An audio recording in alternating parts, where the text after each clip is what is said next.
కొండను చీల్చుకుంటూ ముందుకు వెళ్తున్న నదిని చూసారా? కొండలు నదికి చుట్టూ అడ్డంగా ఉంటాయి. దాన్ని ఆపాలని చూస్తుంది కానీ ఆపలేకపోతుంది. ఈ నది ఎంత శక్తివంతమైనది, కానీ అది ఎక్కడి నుంచి ప్రారంభమవుతుంది? దూరంగా ఎక్కడో ఏదో ఒక పర్వతం పైన చిన్న చినుకు పడుతుంది. దాంతోపాటు మిగిలిన వాటిని కలుపుకుంటుంది. దాని శక్తిని కాస్త పెంచుకుంటుంది. ఆ తర్వాత అన్ని ఆటంకాలను ఎదుర్కొంటుంది. ఎన్నెన్నో కష్టాల నుంచి అది బయటపడుతుంది. తరువాత ఎంత శక్తిని పెంచుకుంటుందంటే ఆ నదిని దాన్ని ఆపడం అసంభవం అవుతుంది. ఇప్పుడు నది చాలా గొప్పదైంది, కానీ దాన్ని గొప్పగా ఎవరు చేశారు? ఎన్ని ఆటంకాలున్నా వాటి నుంచి అది దూరంగా పారిపోలేదు. అదేవిధంగా మనం కూడా ఆటంకాల నుంచి దూరంగా పారిపోకూడదు, వాటిని ఎదుర్కోవాలి సాహసంతో, మీ పూర్తి శక్తితో. అప్పుడు మనం నేర్చుకోగలుగుతాం, అప్పుడు మనం ముందుకు వెళ్ళగలుగుతాం. ఒకవేళ మీరు మీ జీవితంలో బంగారంగా మారాలంటే అగ్నిలోకి ప్రవేశించాల్సిందే. రండి, నాతో పాటు ప్రేమగా చెప్పండి, రాధాకృష్ణ. ప్రపంచంలో మనం విజయం సాధించడానికి జ్ఞానం అవసరం అవుతుంది, ప్రయత్నం అవసరం అవుతుంది, దృఢ నిశ్చయం అవసరం అవుతుంది, నిరంతరం ప్రయత్నిస్తూ ఉండడం అవసరం. కానీ ఇంకొకటి కూడా ఉంది, అది కూడా ఎంతో ముఖ్యమైనది, ఎంతో అవసరమైనది కూడా. అదే మంచి మిత్రుడు. వారు ఉండటం ఎంతో అవసరం. మంచి మిత్రుడుంటే అవసరం వచ్చినప్పుడు తనొక కవచంగా మారి మనల్ని రక్షిస్తాడు. సమయం వచ్చినప్పుడు ఒక శస్త్రంలా మారి శత్రువుని సంహరిస్తాడు కూడా. ఒకవేళ తను జ్ఞానయ్యుంటే, మంచి బుద్ధి కలవాడయ్యుంటే ఈ గుణాలన్నీ కూడా మీలో ప్రవేశిస్తాయి. కాబట్టి విజయం సాధించడానికి మంచి మిత్రుడు ఉండటం చాలా అవసరం. అలాగే కేవలం మిత్రుడు మాత్రమే కాదు, మంచి శత్రువు కూడా ఉండాలి. నేనేం చెప్తున్నానని కదా మీరు అనుకుంటున్నారు? ఒకవేళ మీ జీవితంలో మంచి ఎంతో శక్తివంతమైన శత్రువు ఉంటే అప్పుడు మీరు కూడా శక్తిశాలిగా మారుతూ ఉంటారు. ఈ శత్రువు మిమ్మల్ని ఇంకా శక్తివంతంగా మార్చడానికి ప్రేరేపిస్తాడు. మీరు ఎప్పుడైనా ఒక తేనెటీగని చూసారా? చాలా వేగంగా తిరుగుతూ ఉంటుంది. ఎందుకంత వేగంగా తిరుగుతుంది? ఎందుకంత వేగంగా తిరుగుతుంది అంటే ఏదైనా తీయటి గడ్డి దాన్ని పిలుస్తున్నందుక కాదు. అది ఎందుకంత వేగంగా తిరుగుతుంది అంటే, ఒకవేళ అది వేగంగా తిరగకపోతే దాని వెనుక ఒక సూది ఉంటుంది. అది దాన్ని తన భోజనంగా మార్చుకుంటుంది. జీవితంలో ఆపదలు, కష్టాలు ఇవన్నీ మీకు ఎంతో ముఖ్యమైనవి. వాటిని ఎదుర్కోండి. అలాగే నాతో పాటు ప్రేమగా చెప్పండి, రాధాకృష్ణ. దిక్కులనేవి మనకి మార్గాన్ని చూపిస్తాయి. అలాంటి దిక్కుల్లో కూడా మనం పవిత్రమైనవి, అపవిత్రమైనవి, మంచివి, చెడువి అని వెతుకుతూ ఉంటాం. కానీ ఇక్కడ ప్రశ్న ఏమిటంటే, అసలు నిజంగా ఒక దిక్కు పవిత్రం అపవిత్రం అవుతుందా? శుభం అశుభం ఎలా అవుతుంది? నిజం చెప్పాలంటే దిక్కు కేవలం దిక్కు మాత్రమే. కానీ ఆ దిక్కులో ఎవరైనా ఒక మనిషి ఉంటే అతని పనులు మంచివై ఉంటాయి లేదా చెడువై ఉంటాయి. మీరు ఒకసారి ఆ సూర్యుడిని చూడండి. సూర్యుడు, ఆయన లేకుండా ఇక్కడ జీవమే లేదు. ఆయన ఉదయించేది తూర్పు నుంచి. సూర్యుడు గొప్పవాడైంది, పవిత్రమైంది ఆయన తూర్పు వైపు నుంచి ఉదయిస్తున్నందువల్ల కాదు. ఆయన ఎందుకు గొప్పవాడయ్యాడంటే ఆయన మనందరికీ ప్రకాశాన్ని అందిస్తున్నాడు. అలాగే తూర్పు వైపు ఎందుకు గొప్పదైందంటే అక్కడ నుంచి సూర్యోదయం అవుతుంది కాబట్టి.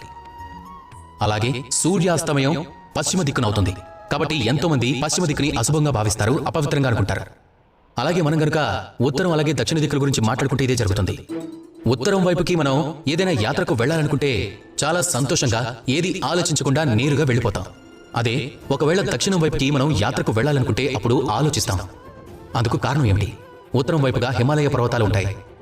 అక్కడ ఎన్నో మూలికలు దొరుకుతాయి. అక్కడ నుంచి పవిత్రమైన నదులు పుడతాయి. అలాగే దక్షిణ వైపున ఎంతో విశాలవంతమైన సాగరం ఉంటుంది. అది కాక ఆ దిక్కున లంకాధిపతైన రావణుడు కూడా ఉండేవాడు. కాబట్టి ఈ కారణాలన్నింటి వల్ల మన ఆలోచన విధానం అలా ఉంటుంది. కాబట్టి మీ పనులు వీలైనంత వరకు మంచిగా ఉండేలా చూసుకోవాలి. ఎందుకంటే మీరు చేసే పనులు కేవలం మీకోసం మాత్రమే కాదు, అది మీకు మాత్రమే కాకుండా మీ కులానికి, మీరున్న స్థానానికి, మీరున్న దిక్కుకి, వీటన్నింటిపైన దాని ప్రభావం పడుతుంది. కాబట్టి ఎప్పుడూ మంచి పనులే చేయండి. అలాగే నాతో పాటు ప్రేమగా చెప్పండి, రాధాకృష్ణ. ఎప్పుడైనా ఏదైనా యాత్రకు వెళ్లాలనుకుంటే అప్పుడు మనం రాబోయే ఆపదలకు, కష్టాలకు సిద్ధపడి ఉంటాము. ఎలాంటి ఒకవేళ ఇవాళ వాతావరణం చాలా చల్లగా ఉండబోతుంది అనుకోండి, అప్పుడు మనం వేడిని పుట్టించే వస్త్రాలను వేసుకుంటాం లేదా మనతో తీసుకెళ్తాం. అలాగే ఒకవేళ వర్షం పడబోతుంది అనుకోండి లేదా పడుతుంది అనుకోండి, అప్పుడు మనం ఒక గొడుగును తీసుకుని వెళ్తాం. మనం సిద్ధంగా ఉండాలనుకుంటాం. అలాగే అది మంచిది కూడా. ఇక ఈ కారణం వల్లే మన యాత్ర కూడా సఫలం అవుతుంది. కానీ మనం జీవన యాత్ర గురించి మాట్లాడుకుంటే గనక అది అన్నింటికన్నా ముఖ్యమైన యాత్ర అవుతుంది. కానీ దానికోసం మనం పూర్తిగా సిద్ధంగా ఎప్పుడూ ఉండం. చుట్టుపక్కల వాళ్ళు, ఈ సమాజం, మన వాళ్ళు, అలాగే మన మిత్రులు, వాళ్ళు మారిపోతారని మనం అనుకోము. అందుకే మనల్ని మనం ఎప్పుడూ సిద్ధంగా ఉంచుకోము. అందరూ ఉన్నారని ఆలోచిస్తూ ఉంటాం. ఇలా ఎప్పుడైనా జరుగుతుంది అని కొంచెం కూడా మనం ఆలోచించాం. ఇక ఆ కారణం వల్లే ఆఖరికి మనం పశ్చాత్తాపం చెందుతూ ఉంటాం. ఒక ముఖ్యమైన విషయం మనం నేర్చుకోవాలి. మనం ఎప్పుడూ సిద్ధంగా ఉండాలి ఈ జీవన యాత్ర కోసం కూడా. కేవలం ఈ వాతావరణం గురించి తెలుసుకోవటం, ముందు జాగ్రత్తలు తీసుకోవటం అవన్నీ కూడా అంత ముఖ్యమైనవి కాదు. మన చుట్టుపక్కల ఉన్న వాళ్ళని మనం చూడాలి, వాళ్ళ ప్రవర్తన ఏమైనా మారుతుందా దాని మీద కూడా దృష్టి పెట్టాలి. వాళ్ళు చేసే ప్రతి పనుల మీద కూడా మనం దృష్టి పెడుతూ ఉండాలి. ఇది మనకి చాలా ముఖ్యమైనది. తప్పకుండా ఒక వ్యక్తికి జీవితంలో మార్పు అనేది వస్తుంది. వాటిని మీరు సరైన పద్ధతిలో ఎదుర్కోవాలి.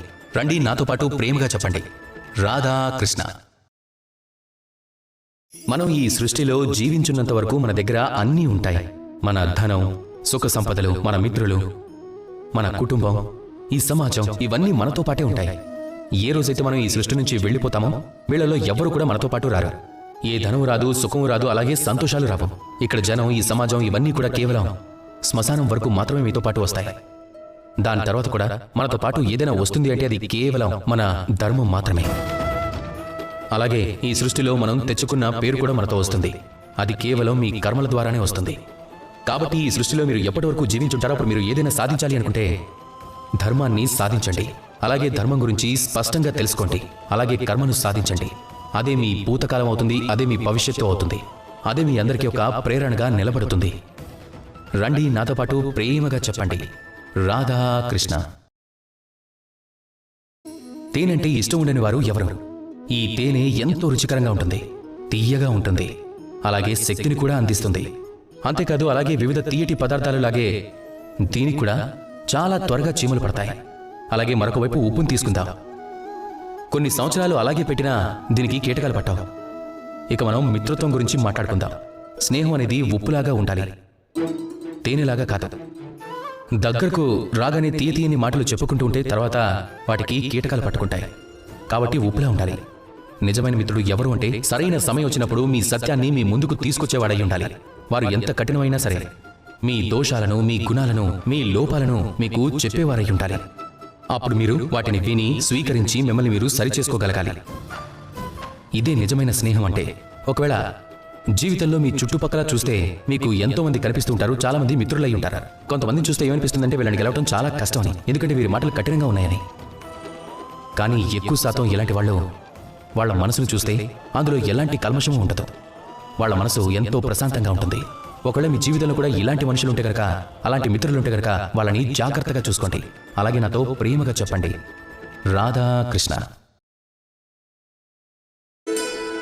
కొన్ని క్షణాలు మీరందరూ మీ కళ్ళను మూసుకోండి. మీ ధ్యానాన్ని కేంద్రీకరించి ధ్యానం చేయడానికి ప్రయత్నించండి. అన్నింటికన్నా ముందు మీరు ఏం చేస్తున్నారో అలాగే ఏం అనుభవిస్తున్నారో గమనించండి. మీరు చూసినట్లయితే అన్నింటికన్నా ముందు మీ కళ్ళ ఎదుట మీ దుష్కర్మలు వస్తాయి. మీరు చేసిన చెడు పనులు, మీ కోపం, మీ లోపల బాధ, భయం, నిరాశ, ఇవన్నీ అన్నింటికన్నా ముందు కనిపిస్తాయి. ఇవే మన బాధలన్నింటికీ కారణం కూడా అవుతాయి. దీని వెనుకున్న అర్థం ఏమిటి? కేవలం ఒకే ఒక అర్థం. అదేమిటంటే మన మనసు మన దుష్కర్మలను తీసుకోలేదు అని. మన మనసు ఒక సుఖమైన జీవితాన్ని గడపాలని కోరుకుంటుంది, మంచి పనులను చేయాలనుకుంటుంది. కాబట్టి అదే చేయండి. మంచి ఆలోచనలు కలిగి ఉండండి, మంచి పనులు చేయండి, మంచి మనసుతో జీవితంలో ముందుకు వెళ్తూ ఉండండి. ఆ తర్వాత మళ్ళీ మీ కళ్ళు మూసుకుని ధ్యానంలోకి వెళ్ళి చూడండి. ఎలాంటి బాధ కనపడుతూ మీ మనసు సంతోషంతో, ప్రేమతో నిండిపోతుంది. అలాగే పదే పదే అంటూ ఉంటుంది, రాధా కృష్ణ.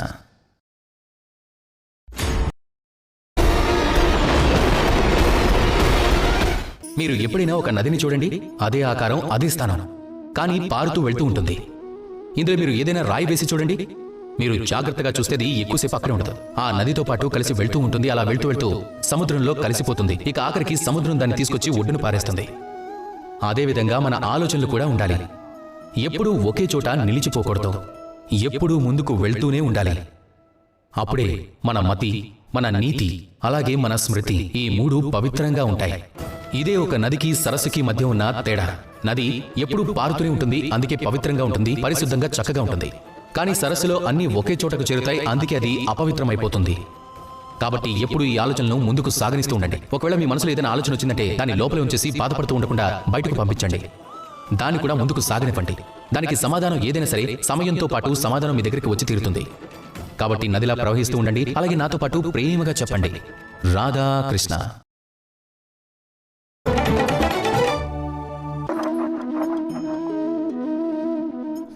మీరు ఎప్పుడైనా అలాంటి ఒక వ్యక్తిని చూడండి, కట్టెలు కొట్టడంలో నిపుణుడైన, అనుభవజ్ఞుడైన వ్యక్తిని. మీరు ఒకవేళ తనని చూసారంటే తన ధ్యానం మొత్తం అన్ని కర్రలపైన ఉండదు. అతని ధ్యానం మొత్తం కూడా కేవలం ఆ ఒక్క కర్రపైనే, ఆ చిన్న భాగంపైనే ఉంటుంది. ఎక్కడైతే అతను ఆ కర్రను కొడుతున్నాడు. కానీ అతను అలా ఎందుకు చేస్తాడు? ఒకవేళ అతను అలా చేయలేదు అంటే ఆ కర్ర అనుకున్నట్టుగా తొందరగా కొట్టలేడు కనుక. జీవితంలో కూడా అదే జరుగుతుంది. మీరు ఏదైనా లక్ష్యాన్ని పెట్టుకున్నారనుకోండి, మార్గాన్ని ఎంచుకున్నారనుకోండి, ఏదైనా పని చేయాలనుకున్నారనుకోండి, నిశ్చయించుకున్నారనుకోండి, అప్పుడు మీ పూర్తి ధ్యానం మొత్తాన్ని కేవలం దాని మీదే కేంద్రీకరించండి. ఒకవేళ మీ మనసు అక్కడ ఇక్కడ చూసిందంటే, దృష్టి మళ్ళింది అంటే, దారి మళ్ళింది అంటే, ఒకవేళ ఇలానే జరిగింది అంటే కనుక మీరు విజయాన్ని సాధించలేరు. కాబట్టి దృష్టి సారించండి, నిరంతరం పనిచేస్తూ ఉండండి. మీ పూర్తి ధ్యానం మొత్తం పెట్టి మీ పనిని చేయండి, మీ మార్గంలో ముందుకు వెళ్ళండి. అలాగే మీ లక్ష్యం వరకు చేరే ప్రయత్నాన్ని చేయండి. అప్పుడు చూడండి ఏం జరుగుతుందో. సరైన పద్ధతిలో అలాగే వేగంగా మీ లక్ష్యం మీ వైపుకు వస్తుంది. చూడండి, అప్పుడు మీ మనసు సంతోషంతో చెప్తుంది, రాధాకృష్ణ. ఎలా అయితే నా కోసం యశోదమాత ఉన్నారో, ఎలా అయితే నా కోసం దేవకీమాత ఉన్నారో, అలాగే నా కోసం గోమాతలు కూడా ఉన్నాయి. ఇప్పుడు ఆలోచించాల్సిన విషయం ఏమిటంటే, ఈ సృష్టిలో అసంఖ్యమైన ప్రాణులున్నాయి. కేవలం ఆవులకు మాత్రమే అమ్మకిచ్చే గౌరవం ఎలా ప్రాప్తిస్తుంది? దీనికి కూడా ఎన్నో కారణాలున్నాయి. ఈ ఆవులు, మన గోమాత, ఇవి చాలా శాంతంగా ఉంటాయి, శాంతి ప్రియమైనవి, ఎప్పుడు ఎవరికి హాని చేయాలని చూడవు. గోమాత ఏ పాలనైతే తన పిల్లలకు పడుతుందో వాటిని మనకు కూడా ఇస్తుంది. వాటిని తాగి మనం కూడా శక్తిని పొందుతాం. దాని నుంచి మనకు వెన్న, నెయ్యి, పాయసం వంటి రుచికరమైన పదార్థాలన్నీ దొరుకుతూ ఉంటాయి. గోమాత యొక్క పేడ వంట చేయడానికి మనకు సహాయపడుతుంది. దానివల్ల కర్రలు తక్కువగా ఉపయోగించడం వల్ల ఎక్కువ శాతం అడవులు సురక్షితంగా ఉంటాయి. గోమాత యొక్క గోమూత్రం, ఇది కూడా మనకి ఎంతో లాభదాయకమైనది. దీనివల్ల మనం ఎన్నో రోగాల నుంచి విముక్తి పొందుతాం. గోమాత ఎప్పుడైతే తన పిల్లలకి జన్మనిస్తుందో ఆ పిల్లలే పెద్దవయ్యాక మన పొలాలను దున్నుతాయి. అందుకే గోవులకు కూడా జీవితంలో అమ్మ వంటి స్థానం ఇవ్వబడింది. వీలైనంత వరకు వాటికి సేవ చేయండి, వాటిని ప్రేమతో పోషించండి. అప్పుడు మీ మనసు సంతోషంతో చెప్తుంది, రాధాకృష్ణ. మినుగురులను చూస్తూ ఉంటే మనసు ఎంతో సంతోషంతో నిండిపోతుంది. అవి చాలా అందంగా ఉంటాయి. అసలు అలా ఎందుకు జరుగుతుంది? మొదటి విషయం ఏమిటంటే, అది రాత్రి కాబట్టి నలువైపులా చీకటి అలుముకుని ఉంటుంది. అలాంటప్పుడు మనకి ఒక చిన్న ప్రకాశం కనిపించినా అది ఒక ఆశాకిరణంలాగా కనిపిస్తుంది. అదే వెలుగు మన మనసులో సంతోషాన్ని నింపుతుంది. అందుకే ఎవరైతే రాత్రి సమయాలలో మినుగురుల వెలుగుని చూస్తారో వాళ్ళు ఎంతో సంతోషపడతారు. అప్పుడప్పుడు జీవితంలో కూడా ఇలా అనిపిస్తూ ఉంటుంది, నా జీవితంలో కూడా 4 వైపులు చీకటితో నిండిపోయింది అని. ప్రతి ఒక్కరికి ఎప్పుడొకప్పుడు అనిపిస్తుంది. అలాంటప్పుడే మనం నిరాశ చెందకూడదు, మనం బాధపడకూడదు. ఆ సమయంలో మనం బతకాలి. మన చుట్టుపక్కల నలువైపులా అప్పుడు ఎక్కడో ఒక చోట మనకొక చిన్న వెలుగు కనిపిస్తుంది. ఒక ఆశాకిరణం మనకు దొరుకుతుంది. ఎవరో ఒకరు ఒక పని చేసి వెళ్తారు, దాన్ని చూడగానే మనకు ప్రేరణ కలుగుతుంది. ఒకవేళ అలాంటి పని మీరు చేస్తే గనుక అప్పుడు ఆ పని మీ మనసుని సంతోషంతో, ఆనందంతో, ప్రేమతో నింపేస్తుంది. మీ మనసులోని అంధకారాన్ని అది అంతం చేస్తుంది. అలాగే మీ బాధలను అది అంతం చేస్తుంది. అప్పుడు ఈ మనసు ఎంతో ప్రేమతో చెప్తుంది, రాధాకృష్ణ. చీకటితో నిండిన రాత్రి వస్తూ ఉంటుంది. వెంటనే ప్రకాశాన్ని తీసుకుని సూర్యుడు కూడా వస్తూనే ఉంటాడు. రోగాలు వస్తుంటాయి, అలాగే ఔషధాలు కూడా వస్తూ ఉంటాయి. సమస్యలు వచ్చాయంటే కొంత సమయానికి పరిష్కారాలు కూడా మన దగ్గరికి వస్తూ ఉంటాయి. ఈ సృష్టికి, ఈ ప్రపంచానికి ఉన్న నియమం కేవలం ఒకే ఒకటి. అదేమిటంటే, ఈ సృష్టి ఒక చక్రం వంటిది. ఇందులో ఏది శాశ్వతం కాదు, ఏది నిత్యము కాదు. ఇందులో ఏది ఉన్నా సరే అన్నీ మారిపోతాయి. ఒకవేళ మీ జీవితంలో బాధ ఉంటే, సమస్య ఉంటే, ప్రమాదాలు మీ చుట్టుముట్టి ఉంటే ఒక్కటి గుర్తుపెట్టుకోండి, అన్నీ మారిపోతాయి. బాధ వచ్చినప్పుడు ఏడవకండి, మీ మనసును ఇంకా బాధ పెట్టకండి. అంటే ఇక్కడికి ఏది వచ్చినా సరే వెళ్ళిపోవడానికే వస్తుంది. కాబట్టి చింతించాల్సిన అవసరం ఏముంది? ఈ జీవితాన్ని చక్కగా ఆనందించండి. అలాగే నాతో పాటు ప్రేమగా చెప్పండి, రాధాకృష్ణ. ఒకవేళ అడవిరాజు సింహం వానరంలాగా చెట్టుపైకి ఎక్కాలని ప్రయత్నిస్తే ఏమవుతుంది? ఒక చేప నేలపైకి రావాలని ప్రయత్నం చేస్తే ఏం జరుగుతుంది? అవి విఫలమైపోతాయి. అసలు అలా ఎందుకు జరుగుతుంది? అది ఎందుకంటే ప్రకృతి రచన అలా ఉంటుంది కనుక. ఇక్కడ ప్రతి ఒక్క వ్యక్తికి, ప్రతి ఒక్క ప్రాణికి భిన్నమైన సద్గుణాలను ప్రసాదించింది. అలాగే కొన్ని మర్యాదలను కూడా ప్రసాదించింది. ఇప్పుడు ఈ వృక్షాలు, పశువులు, పక్షులు, ఇవన్నీ వాటి గురించి అవి తెలుసుకునే శక్తి వాటికి లేనిలేదు. వాటికున్న మర్యాదలు అవి తెలుసుకోలేవు, వాటి సద్గుణాలు అవి తెలుసుకోలేవు, ఇవన్నీ అవి చేయలేవు. కానీ మనుషులు భిన్నమైన వాళ్ళు. మనుషుల దగ్గర ఈ విశేషమైన శక్తి ఉంటుంది. స్వయంగా తమ గురించి తాము తెలుసుకోగలుగుతారు. తమ గురించి తామే పూర్తిగా అర్థం చేసుకోగలుగుతారు. తమ తప్పులను, తమ సద్గుణాలను, తమ దుర్గుణాలను, వారి మర్యాదలను కూడా వారు తెలుసుకోగలరు. ఇది చాలా అవసరం కూడా.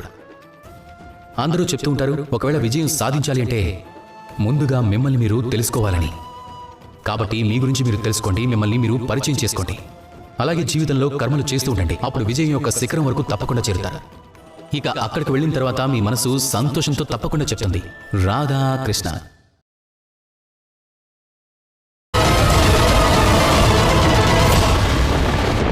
అడవిలో మీరు ఏదైనా విషపూరితమైన సర్పాన్ని చూస్తే అప్పుడు మీరు ఏం చేస్తారు? మీరు వెంటనే వెనక్కి తిరిగి దానికి దూరంగా పారిపోతారు. అలా మీరు ఎందుకు చేస్తారు? మిమ్మల్ని మీరు రక్షించుకోవటానికి. సరే, ఈ మాట నేను ఒప్పుకుంటాను. కానీ జీవితంలో మీరు ఇది ఎందుకు చేయరు? మీరు ఎక్కడికి వెళ్ళినా సరే, ఏ స్థానానికి వెళ్ళినా సరే, ప్రతి ఒక్క స్థానంలో ప్రతి ఒక్క సమయంలో ఇలాంటి విషపూరితమైన సర్పాలు ఉంటూనే ఉంటాయి. ఇవి మీకు అడవిలో కనిపించే సర్పాలు లాంటివి కాదు. ఈ సర్పాలు ఎలాంటివంటే వారు మిమ్మల్ని పాపం చేయడానికి ప్రేరేపిస్తూ ఉంటారు. అవి మీ లోపల దాగి ఉన్న కోపాన్ని, అహంకారాన్ని, లోభాన్ని, ఈర్ష్యని, వీటన్నింటినీ పెంచుతాయి. చూడండి, వనంలో ఉండే ఈ సర్పాలు ఒకవేళ వాటికి కావాల్సింది ఇస్తే మనల్ని కాటేయకుండా ఉంటాయేమో. కానీ ఈ పాప సాధకులైన సర్పాలున్నారు కదా, అవి తప్పకుండా కాటేస్తాయి. పనులు చేస్తే వాటికి ఫలితం కూడా ఉంటుంది. కాబట్టి మీరు ఎప్పుడు ఎక్కడికి వెళ్ళినా సరే, మీరు ఎవరినైనా చూస్తే, దేన్నైనా చూస్తే పాపం చేయడానికి వీళ్ళు ప్రేరేపిస్తున్నారని మీకు కనిపిస్తే వెంటనే వారి నుంచి దూరంగా పారిపోండి. అడవిలో సర్పాన్ని చూసి మీరు పారిపోతారు కదా, అలా మంచి పనులను రక్షించాల్సిన అవసరం ఎంతో ఉంది. రండి, నాతో పాటు ప్రేమగా చెప్పండి, రాధా కృష్ణ.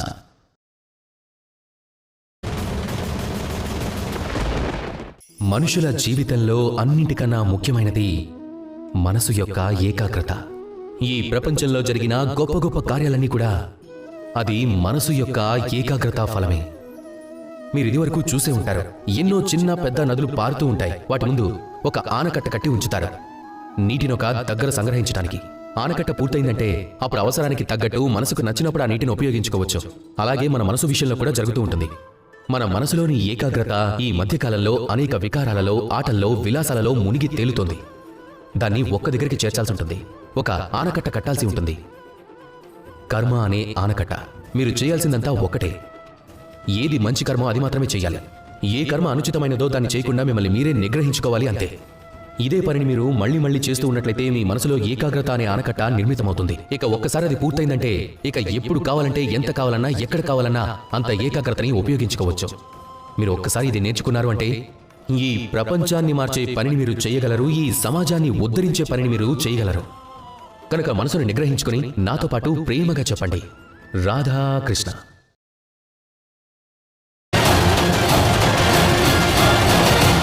మనం అందరం ఫలాలను తింటాం, కానీ మనందరికీ కూడా చక్కగా పండినవి ఏవైతే ఉంటాయో అవే నచ్చుతాయి. అవి చక్కగా పండుంటే ఎంతో తీయగా, రుచిగా కూడా ఉంటాయి. వాటి రంగులు చూడటానికి బాగుంటాయి. అలాగే మన జీవితంలో ఎంతో మంది మనుషులను కలుస్తూ ఉంటాం. కానీ మన మనసుకు నచ్చిన వారు వేరే ఉంటారు. ఎవరైతే వినయంగా ఉంటారో, ఎవరి స్వరమైతే మధురంగా ఉంటుందో, ఎవరి లోపల ఆత్మవిశ్వాసం యొక్క తేజస్సు ఎక్కువగా కనిపిస్తుందో వారు. అసలు వాళ్ళల్లా మనం ఎలా మారాలి? అచ్చంగా ఎలా అయితే ఒక ఫలం ఎండ, వర్షం, చలి, గాలి వీటన్నింటినీ కూడా ఎదుర్కొని చక్కగా పండుతుందో, అదేవిధంగా మనుషులు కూడా కష్టాలను ఎదుర్కొని పరిపూర్ణత చెందాలి. ఇలాంటి కష్టాలను ఎదుర్కొంటే అనుభవం వస్తుంది. ఆ అనుభవమే పాఠం నేర్పిస్తుంది. ఈ అనుభవమే మనకి నేర్పిస్తుంది మనం వినయంగా ఎలా ఉండాలని, అహంకారంలో ఏమీ దొరకదు అని. మధురమైన మాటల వల్ల లాభం ఏమిటో తెలుసుకుంటాం. ఇదే అనుభవం మనకది మంచేంటో చెడేంటో ఒక స్పష్టతను తెలుసుకునేలా చేస్తుంది. ఈ స్పష్టతతోనే నీలోని విశ్వాసం మేల్కొంటుంది. కాబట్టి ఎప్పుడు కూడా కష్టాల నుంచి పారిపోకూడదు. వాటిని ఎదుర్కోండి, వాటి నుంచి అనుభవాన్ని పొందండి, వాటి నుంచి పాఠాన్ని నేర్చుకోండి. ఆ విధంగా మీరు పరిపూర్ణత చెందండి. ఇక రండి, నాతో పాటు ప్రేమగా చెప్పండి, రాధా కృష్ణ. ధనాన్ని పోగు చేసుకోగలము. ఇక అందుకే ధనం అన్నింటికన్నా విలువైన సంపద కాదు. మీరు ఏమంటున్నారు అనే కదా అడగాలనుకుంటున్నారు. ధనం అయితే విలువైంది కాబట్టి కదా మేమంతా దాన్ని సంపాదించడంలో నిమగ్నమయ్యాం. అది ఎందుకంటే మీకు తెలియదు, ఈ ప్రపంచంలోనే అన్నింటికన్నా విలువైన సంపద ఏమిటో. ఆ సంపద ఏమిటంటే దాన్ని మీరు ఎప్పటికీ పోగు చేసుకోలేరు. మీ దగ్గర ఎంత ధనం ఉన్నా కూడా దానితో మీరు కావాల్సినవన్నీ కొనుక్కుంటారు, ఇల్లు కొనుక్కుంటారు, అలాంటివి ఇంకా ఎన్నో. కానీ మీ దగ్గర ఎంత ధనం ఉన్నా సరే గడిచిపోయిన సమయంలో ఒక్క క్షణాన్ని కూడా మీరు తిరిగి తెచ్చుకోలేరు. ఈ ఒక్క క్షణం, ఈ సమయం, ఇది ఈ ప్రపంచంలోనే అన్నింటికన్నా విలువైన సంపద. ఒక్కసారి వెళ్ళిపోయింది అంటే అది మళ్ళీ ఎప్పటికీ తిరిగి రాదు. ఇప్పుడు ఈ క్షణం గడిచిపోయిన తర్వాత మన జ్ఞాపకాలలో మనం మళ్ళీ ఆ క్షణంలో జీవించవచ్చు, అందులో ఆనందంగా గడపచ్చు. అలాగే ఎవరితో మనం సమయాన్ని గడిపామో ఆ జ్ఞాపకాలలో కూడా మనం ఎప్పటికీ జీవించి ఉండొచ్చు. అందుకే ఈ సమయం ఎంతో విలువైంది, కాబట్టి దీన్ని ఊరికే వ్యర్థం చేయకండి. ప్రతి క్షణాన్ని ఉపయోగించుకోండి, ఆనందంగా ఉండండి, అలాగే మనసు పూర్తిగా ప్రేమతో చెప్పండి రాధాకృష్ణ.